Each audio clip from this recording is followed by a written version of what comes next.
सन 1889 की एक ठंडी नवंबर की रात थी। इलाहाबाद के एक भव्य घर में एक बच्चे का जन्म हुआ।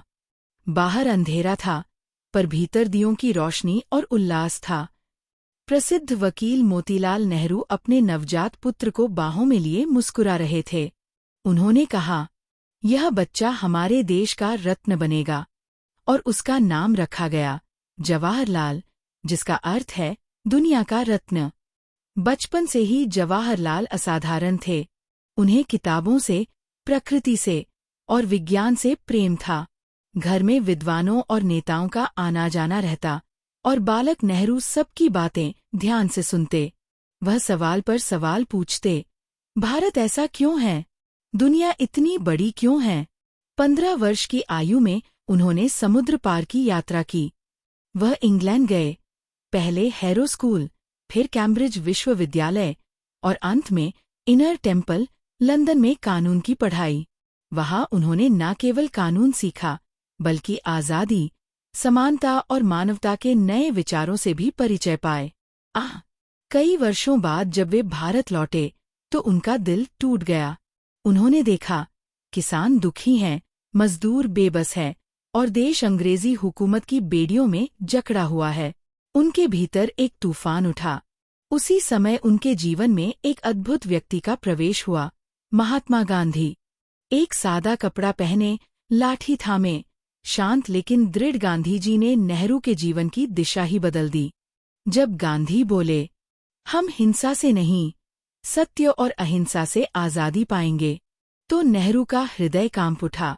उन्होंने तय किया, अब उनका जीवन भारत के लिए समर्पित रहेगा। इसके बाद दोनों साथ साथ चले, गांधी का धैर्य और नेहरू की आग। नेहरू के भाषणों से जनता में जोश भर जाता। वे जेल गए, पर उनका उत्साह कभी नहीं टूटा। वे कहते, मुझे कैद किया जा सकता है, पर मेरे विचारों को नहीं। कैद के दिनों में उन्होंने अपनी कलम से इतिहास रचा। उनकी महान रचनाएं आज भी प्रेरणा देती हैं। विश्व इतिहास की झलक, ग्लिम्पसेस ऑफ वर्ल्ड हिस्ट्री। बेटी इंदिरा को लिखे पत्रों में इतिहास की गहराई। भारत की खोज, द डिस्कवरी ऑफ इंडिया और भारत की आत्मा को समझने का प्रयास। मेरी कहानी, एन ऑटोबायोग्राफी, उनके जीवन की सच ची दास्तान।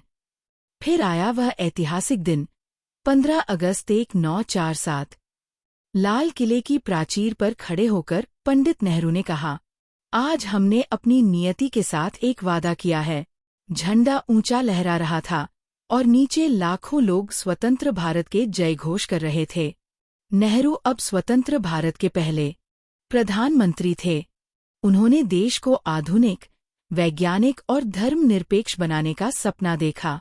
उन्होंने स्कूल, कॉलेज और अनुसंधान संस्थान बनवाए। बच्चों से उन्हें विशेष लगाव था। वे कहते, बच्चे देश की आत्मा हैं, इसीलिए उनका जन्मदिन 14 नवंबर हर साल बाल दिवस के रूप में मनाया जाता है। 27 मई 1964 को भारत का यह महान सपूत इस दुनिया से विदा हो गया, पर उनके विचार, उनके संस्थान और उनके सपने आज भी जीवित हैं। उनकी किताबों के पन्नों से आज भी भारत की आवाज गूंजती है। हम एक नए युग की ओर बढ़ रहे हैं। जवाहरलाल नेहरू केवल एक नेता नहीं थे, वे एक विचार थे, एक सपना थे, एक युग थे। उन्होंने भारत को भविष्य की ओर देखने की दृष्टि दी। और यही कारण है कि उन्हें सच्चे अर्थों में कहा गया, भारत का रत्न।